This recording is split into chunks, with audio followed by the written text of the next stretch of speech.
other NBA player that deserves to get a shot at a title than him. He's had so many heartaches, a couple of 3-1 lead in conference finals that they blew, and he never got an opportunity to do what he did the other night. He had the best half of basketball he probably has had in 16 years, 31 points and putting a team away. He was sensational, and he's been an incredible point guard for all of those years, a tremendous leader, and to finally validate that with a trip to the NBA Finals, I guess he needed it. I mean, I know he wanted it more than anybody, and you know how tough people are on players if you don't get it done. I think they're going to get it done. No one's played better than Phoenix. No one's played more consistent basketball than the Phoenix Suns, and I couldn't be more excited for a guy that has really meant a lot to this league, and obviously has meant a lot to the Phoenix Suns. John, as always, we appreciate your time. You're grinding. You're doing great work. Don't forget, check out John. Will be on the call for Game 6 tomorrow night at 8 p.m. Eastern on ESPN Radio. John, travel safe, my friend. Thanks so much for giving us the insight. Okay, you got it. It's Keyshawn, J. Will, and Zubin on ESPN Radio. Monica McNutt, Jason Fitz sitting with Keyshawn Johnson. Speaking of Chris Paul, we're going to have a little bit of fun here. We're going to do a little bit of resume action. So we're going to play a game here, a little blind resume. First of all, let me just say that this game was birthed out of y'all tripping yesterday. Throw this while your eyes are behind that paper. Birthed out of y'all tripping? Y'all tripping. Okay. Okay. Does that mean you came up with the idea? Is that what we're saying? Like, Monica, you came up with the idea? Yes, this is my idea. This is my little baby for the show today, my contribution. And y'all tripping, just to clarify, is that you guys were not thinking correctly yesterday when you were trying to have an honest conversation about how legacy is defined when we talk about NBA players. So come on, let's go. All right, so we're going to do a little blind resume fun here. They'll give us a resume. We don't know what player's what, and then we'll decide who's the best of these, right? Like, so that's the basic scoop of what we're going to do. This is all birthed from Monica McNutt, things I never thought I'd say on morning radio. And all right, let's go. Let's see what we got here. Please say y'all tripping for me. Y'all tripping. There you go. I'd like to say it a little more stilted. Y'all are tripping. There you go. I'm going to put the G on the end of it and really make everybody and add an uncomfortable. R. Mm-hmm, all right, so up first, we've got a resume that gives us 8 All-Star appearances, 7 All-NBA appearances, and 5 assist championships, or 5 times they led the league in assists. We've got, next resume, we've got 10 All-Stars, 11 All-NBA, and 9 assist champs. And then lastly, we have 11 All-Stars, 10 All-NBAs, and 4-time assist champ.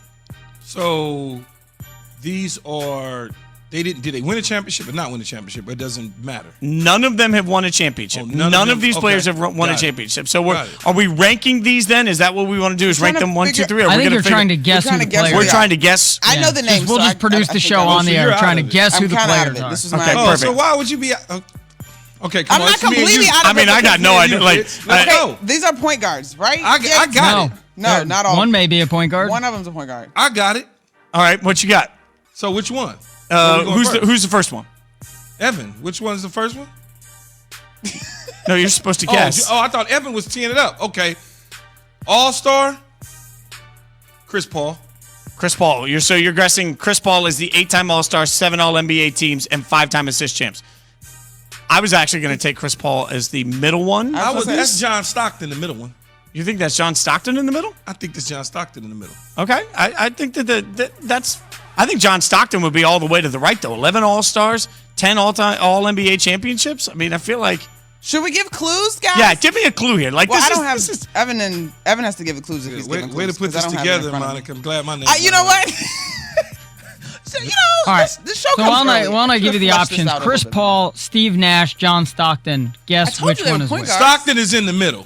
I think Stockton's all the way to the right. And I'm going to put Chris Paul in the middle. I'm going to put Chris Paul all the way to the left. Okay. All right, let's see what we got here. You want to show us? All right, so we have Nash, 8 All-Stars, 7 All-NBA, 5-time assist champion. Stockton in the middle, 10, 11, and 9. I knew Stockton. Chris Paul all the way to the right, 11, 10, and 4. Wow. Yeah, no, the reason I could pick Stockton in the middle because of the 10 All-Star appearances and the 9 assist champion all time. Yeah. That's how I got it. That's smart. Good job, guys. That was smart. Was it a good job, though? You guys want to go to now that we've kind of figured it out, let's go to another one. Let's try this again. Let's see how it goes. How it goes. Okay. There you go. Okay, all right, now we got a plan. He missed that shot in case anybody's watching on TV. Okay. All right, so one of these is Chris Paul. One of these is Carmelo Anthony. One of these is Sir Charles Barkley. Nobody has won a title. Okay, well, we just saw the Chris Paul number, so this is a little like memory. So I think Chris Paul's in the middle, but I've partied a lot in my 30s, so I'm not 100% sure. I think Chris Paul's in the middle. I think you're right. With 11 All-Star appearances and 10 All-NBA. And I'm going to take – see, this is hard. No, it's not. Okay, the last one is Melo. The first one is Barkley, and the middle is CP3. I'll agree with that. That makes sense. Look at that. Good job, team. That is well done. Guys. That is well done. Charles Barkley with the 11 All-Stars and 11 All-NBA teams. We are crushing this. All right, we got one more. I did that. Well, look, you're Batman. I'm Robin. There ain't no doubt about that, right? Yeah. I'm just running through One of these is Patrick Ewing. One of these is Chris Paul. One of these is Tracy McGrady. Okay, so I'm going to put Tracy McGrady in the middle. Tracy McGrady's, my guess would be 7. We have 7 All-Stars, 7 All-NBA, none All-Defensive team. I'll put Tracy McGrady in the middle, and then I will put, what you said, Chris Paul. We already know which one, 11 and 10 and 9. So that's Chris Paul on the left. No, and that means, you know 9? We haven't done all defensive. No, but we know the All-Star and All-NBA is 11 and 10. So no, I would say first is Patrick Ewing, McGrady in the middle, Chris Paul to the right. McGrady never made an defensive team? Is that right? Oh, great. Chris Paul to the left, McGrady right. in the middle, Ewing to the right. I was right. Yeah, I was right. You said the same thing. Woo! I didn't realize Patrick Ewing would only be all 3 all defensive. I thought he would have more. Yeah, I'm a little surprised by that. I wonder how much of that has to do with era and how many great players were, on those all defensive teams. That's the context that I think is always difficult. Like, whenever you hear somebody in the NFL and they're like, "Well, he's never gotten an MVP vote," and it's like, "Well, you only get to vote for one person in that league." Like, so context matters a little bit. And then I'm assuming all defensive team we're talking about first team, not second team or third. Are we? Were we? I'm assuming that means all first team people, right? I didn't think it meant all first team. I'm sure Patrick Ewing got some second team all defensive, right? You would think he would have to. So, I mean, all of that speaks to Monica's point that we were tripping yesterday in talking about what is still necessary for Chris Paul's resume, or what's still necessary for him to accomplish. And I think that was a big conversation, guys, yesterday. And the one thing that I felt really hit me, even listening to ESPN throughout the course of the day, is everybody was saying, like, it's finally accomplished. He's made a finals. But I will say, just making the finals, especially this year when, like it or not, I think there are going to be people that try and asterisk this year's. I'm not going to. But the asterisk makes me so mad. Yeah, like, come on, man. You still got to play. But you said yesterday, and I think smartly said on First Take, it takes away the but for Chris Paul. But if you lose the championship in a year, it's just a conversation. I mean, if you lose it, does it really take away the but? He's going to be. Look, the dude got 4 more years of basketball left, right? He got 2 really Chris Paul years. He got a teach me year. Then he got me I love everybody year. So he's got about farewell tour. Yeah, the love everybody loves me. Farewell tour is the best. That's the 4 years that he has left. He still has a large body of work to do. I get it. We can put him in the top 5 point guards of all times right now if you just want to do it and shut everybody else out. Fine. But I don't do that. I want to wait to see the dude finish. He might all of a sudden fall into 2 championships. Are you backtracking? No, I'm not backtracking. Okay, because yesterday you said that you won. His legacy was good with or without the championship in your mind. But you want it to be complete. You want his career to be ended before you start ranking and doing this and doing that. That's not how we do it. That's how I do it. I don't follow what everybody else do. If I follow what everybody else do, trendsetter, tastemaker, influencer, do it how Keyshawn do it. Okay, I do think that there's you got to do it a certain way, but. Key, you tripping though. If follow everybody else's lead. That's you. But when we have this conversation, as you just acknowledged, this is going to lift the butt. Like it's going to lift the butt, but then it comes back. If he loses, the conversation comes to, well, he did this, he did that, but. I think one of the toughest things about sports talk, just honestly, is that you're writing a book report after every chapter. Unfortunately, we don't always get to read the entire book before we decide whether or not the book's good or bad, and that's just the way. Unfortunately, and I mean we as a general whole. I get it. I get it. It is taking an assessment at the chapter or paragraph or stanza at which we're reading. No, you went stanza. Stanza, right? Bougie. Georgetown, man. I mean, that's I was an English major, believe it or not. I hated poetry though. Anyway, We take an assessment of where we are. How you Sure, gonna we'll be an have this English major and you hate I poetry? hated poetry. Like this haiku and this prose and this and that. Like these people just trying to rhyme or they not trying to rhyme. Like let's move on. Tell I me a still story. don't understand haikus. Go ahead. Sorry. Okay. Anyway, yeah, we digress.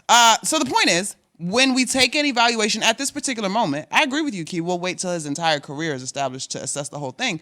But at this particular moment, a championship, getting to the finals in and of itself, propels him into a different class. Should he walk away with the ring, now we're having a different conversation. And if he doesn't walk away with a ring, you might be having a different It conversation. ain't no might. We will be. But is it fair to just It judge is. him solely on not winning a championship? Because Does the he- championship requires for you to have a lot of the pieces fall in place. I tell you what, pieces will not fall in place better or more smoothly than this they year. have this year. Oh, yeah. So No if it don't question. happen this year, that butt becomes a capital B. Well, if it don't happen but- this year, we got salary cap space. We'll find some. But out is west. there There you go. not some point where you transcend to the level of, as we just looked at a couple of resumes, Barkley and Ewing, that we rarely part of the conversation is they don't have a championship, right? Like that's rarely part of the conversation. Is it rarely, or It's does not- Shaq throw it's- jabs every day? I was about to say. I mean, Shaq does, yeah, but like, It's a jab when you playing around with Chuck. Like I mess with him all the time about not having the ring. But it's not me like- and Kenny joke with him because that's just part.